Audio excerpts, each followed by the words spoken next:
Assalamualaikum warahmatullahi wabarakatuh. Selamat datang di channel Andi Guru Geografi. Tema-tema dalam analisis keruangan. Dalam pendekatan keruangan untuk mengkaji ilmu geografi terdapat tema-tema yang bisa digunakan untuk analisis keruangan. Sebelumnya kita bahas dulu apakah itu pendekatan keruangan menurut Profesor Hadi Sabari Yunus. Pendekatan keruangan merupakan pendekatan yang menekankan analisisnya pada eksistensi ruang atau space sebagai wadah untuk mengakomodasi kegiatan manusia dalam menjelaskan fenomena geosfer.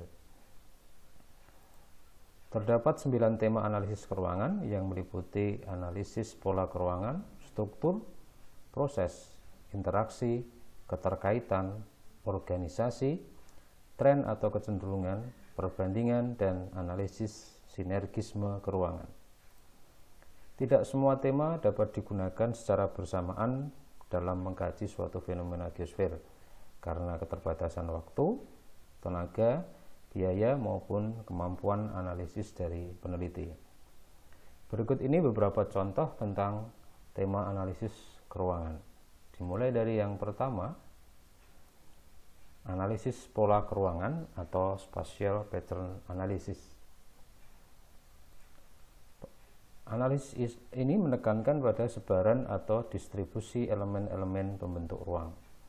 Sebagai contoh adalah sebaran genangan banjir di Jakarta.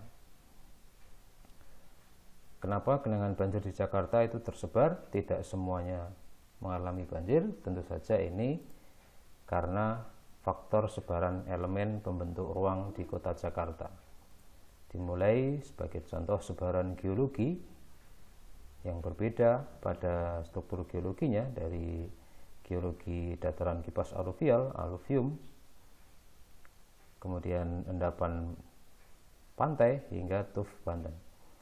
Kemudian sebaran ketinggian tempat yang juga berbeda, di mana Jakarta semakin ke utara akan semakin rendah. Kemudian sebaran aliran sungai, dari aliran-aliran sungai yang melewati Jakarta, itu bisa diidentifikasi sebagai daerah yang akan cenderung terkena genangan banjir. Dari contoh tersebut, maka tidak meratanya sebaran elemen pembentuk ruang juga menyebabkan banjir juga hanya terjadi di beberapa tempat saja di Jakarta. Berikutnya adalah spatial structure analysis atau analisa struktur keruangan. Analisis ini menekankan pada susunan elemen-elemen pembentuk ruang. Contohnya adalah elemen pembentuk ruang di wilayah pedesaan, di mana secara sederhana wilayah pedesaan akan dibentuk oleh fenomena alam, contohnya berupa areal pertanian dan perkebunan, dan fenomena sosial dalam bentuk permukiman. Hasil analisis struktur keruangan desa dapat digunakan untuk kajian lebih lanjut tentang kegiatan ekonomi dan sosial masyarakat di tempat itu. Berikutnya adalah spatial process analysis atau analisa proses keruangan. Analisis ini menekankan pada perubahan-perubahan elemen pada pembentuk ruang. Karena ada perubahan, berarti di sini menggunakan faktor waktu. Contohnya adalah deforestasi atau pengurangan luas hutan Pulau Kalimantan dari tahun ke tahun. Dari tahun 1950 hingga tahun 2020 terjadi pengurangan luas hutan yang signifikan. Tentu saja hasil ini bisa digunakan untuk kajian mencari sebab-sebab deforestasi dan bagaimana solusi yang bisa diambil. Apakah misalnya sebab-sebabnya karena penebangan liar, kebijakan pemerintah, dan penyalahgunaan HPA dan lain-lain. Spatial interaction analysis atau analisis interaksi keruangan. Analisis ini menekankan pada interaksi yang terjadi dalam ruang. Contoh yang mudah adalah interaksi antara desa dengan kota yang menunjukkan gejala saling membutuhkan, di mana kedua belah pihak saling memenuhi atau melengkapi kebutuhan masing-masing. Kota membutuhkan hasil bumi dari desa untuk memenuhi kebutuhan pokok penduduknya, dan sebaliknya, desa membutuhkan produk industri kota untuk memenuhi kebutuhan sekunder dari penduduknya. Selanjutnya, Spatial Association Analysis atau analisis keterkaitan keruangan.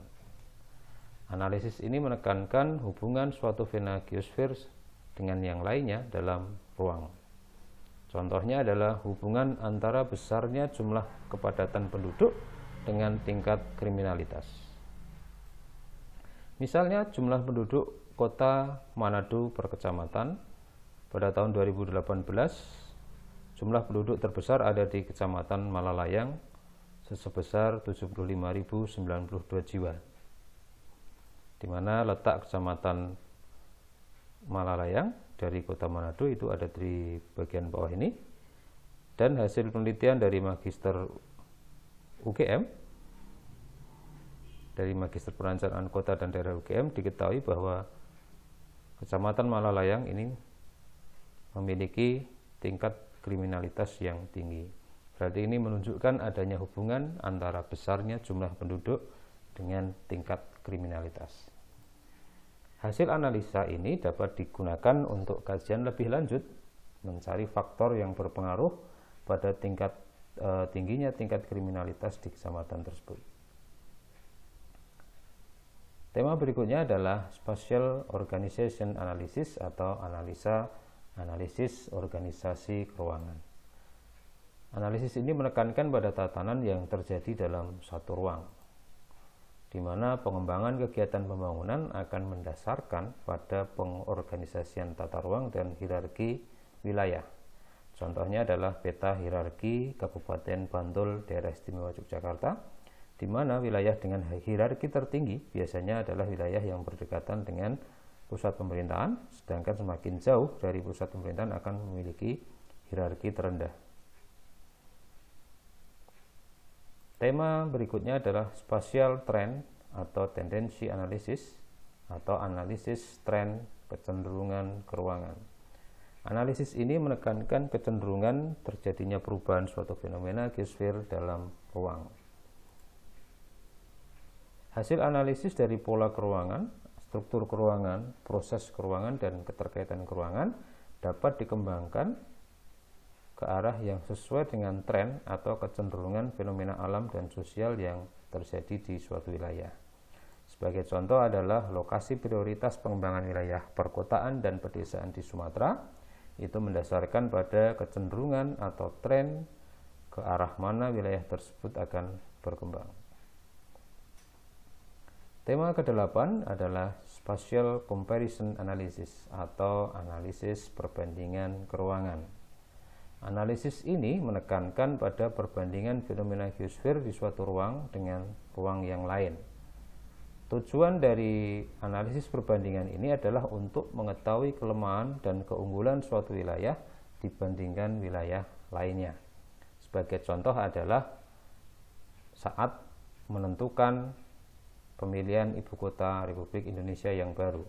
Dari 3 provinsi, Kalimantan Timur, Kalimantan Selatan, dan Kalimantan Tengah, pemilihan akhirnya dijatuhkan pada daerah Kutai Kartanegara dan Penajam Pasar Utara di Provinsi Kalimantan Timur dengan alasan-alasan membandingkan ketiga wilayah itu, misalnya dari lokasi yang strategis, lokasi bebas bencana gempa, ketersediaan luas lahan milik negara, kemiringan lahan, daya dukung tanah, ketersediaan sumber daya air, bebas bencana banjir, kebakaran hutan dan lahan, dekat dengan kota yang sudah ada dan yang berkembang, daya dukung sosial budaya, terutama keterbukaan terhadap pendatang, dan memenuhi perimeter pertahanan dan keamanan. Tema terakhir adalah Spatial Sinergisme Analysis atau analisis sinergisme keruangan. Analisis ini menekankan pada perkembangan suatu ruang dengan ruang lain yang memungkinkan terjadinya sinergi antar ruang. Yang mendasari analisis sinergisme ini adalah faktor globalisasi serta kemajuan transportasi dan telekomunikasi yang menyebabkan batas-batas wilayah itu semakin kabur. Sehingga ini memunculkan konsep sinergi wilayah seperti Jabodetabek, Gerbang Kertasusila, Joglo Semar, Banjar Bakula, dan beberapa konsep sinergi wilayah yang lain. Meskipun ini masih sekedar konsep yang belum diterapkan secara utuh. Baik, itu adalah contoh dari 9 tema analisis keruangan. Terima kasih atas perhatiannya. Wassalamualaikum warahmatullahi wabarakatuh.